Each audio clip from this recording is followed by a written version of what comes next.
All right, so guys, I've been watching this news clip here. I'll probably play it for you afterwards and then comment on it. And I just kind of want to give my opinion on this video here of this guy getting stuck with a car with a $1 lien. Okay, so I'm gonna give you anyway, watch the video and we'll talk about it. Okay. Check the mic and make sure it sound right, boys. Harvey Minhas bought this nearly $100,000 2021 Yukon Denali back in October. But after accepting a new job offer in Toronto where driving this large SUV could be a tight fit, he wanted to sell. When a potential buyer came and checked out my vehicle, he informed me that there was a lien on the vehicle. But this wasn't a typical financing lien. Minhas paid off the SUV. This was a second lien from the dealer for $1, meaning he couldn't sell. I'm talking about $100,000, right? So it's frustrating for sure. He checked the contract and in the fine print found a section saying that the customer agrees to not sell, transfer ownership, or export the vehicle from Canada for 12 months. Minhas didn't understand and went back to the dealer demanding an explanation. They said that, you know, even if you do sell it, it might end up in the hands of an exporter.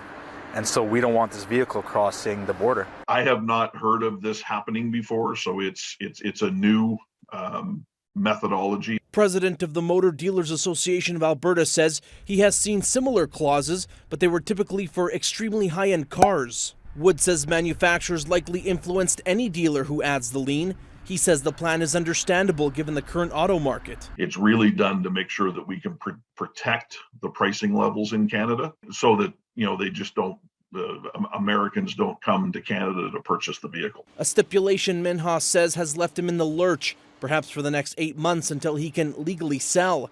Now he wants others to be aware. Because everyone's financial situation or situation in general can change at any time. And mine did. And I don't want anyone else to go through the same thing I did. Chris Chacon, Global News.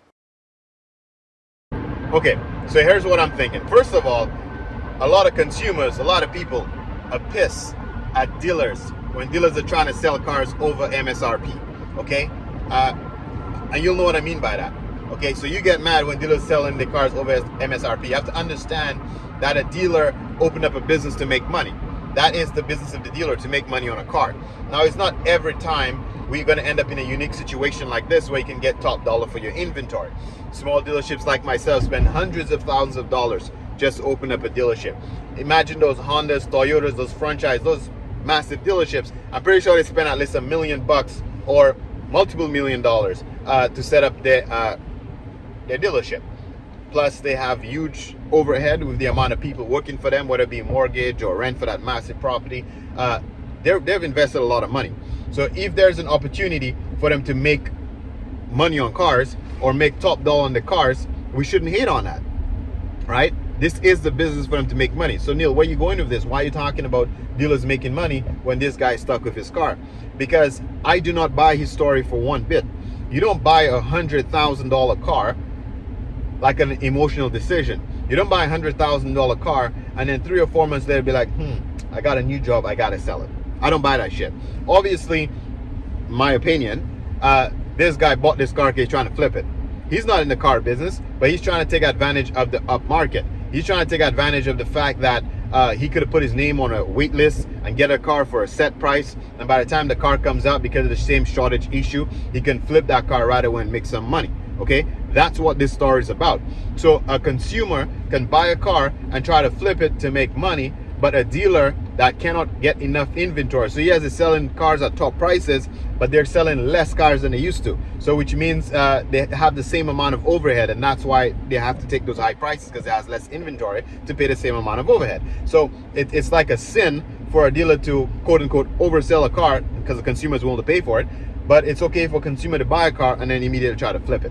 So this is why the rule is there. Now, honestly, I was not aware that those franchise dealers can do that on normal cars. I know that rule is in place for really high-end cars. Like, for example, if you were to buy like a Ford GT or something, you can't sell that car within a year, a couple of years, as per the Ford contract, right? Because these things actually go up in value. Only a selected few get to buy it. So it does go up in value. So you cannot sell it right away, and that's the deal that you have to make with Ford.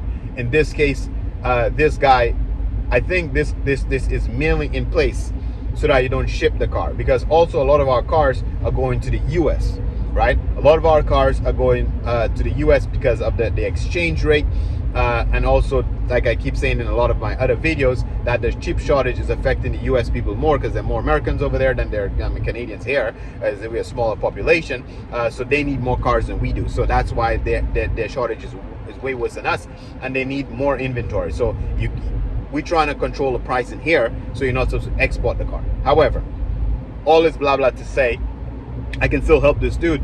You can still sell the car, okay? And what I mean by you can still sell the car is it's a little bit tricky, but just work with me here.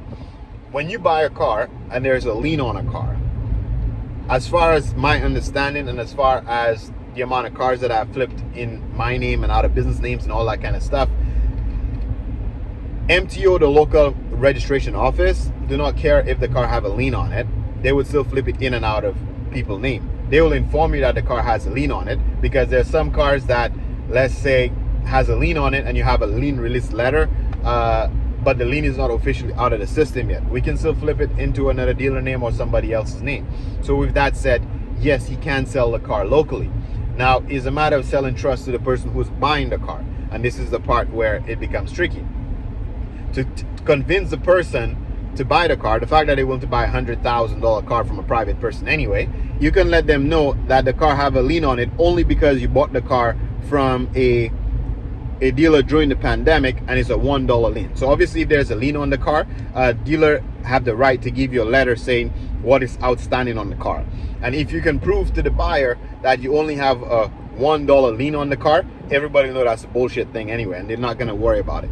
Now, the Consumer Protection Act, I'm going to have to probably make Anna put a pop-up here somewhere, because I'm just talking off of my memory and I don't know the exact number, but anywhere from 75%, I believe it's 75%. If you paid off at least 75% of your car loan, your car can no longer be repossessed, okay? So I'm pretty sure if it's a $100,000 car and there's a $1 lien on it, that is more than 75%. The bottom line is nobody can repossess this car from this man with a $1 lien, okay? So I hope you can see why I'm going there with that. If the car have a $1 lien on it and you have a lien release or a letter, it wouldn't be a lien release, it'll be a letter stating that your buyout or your payout is only $1, and you can show the buyer a report from the consumer protection that they cannot repossess a car because it's only a $1 lien.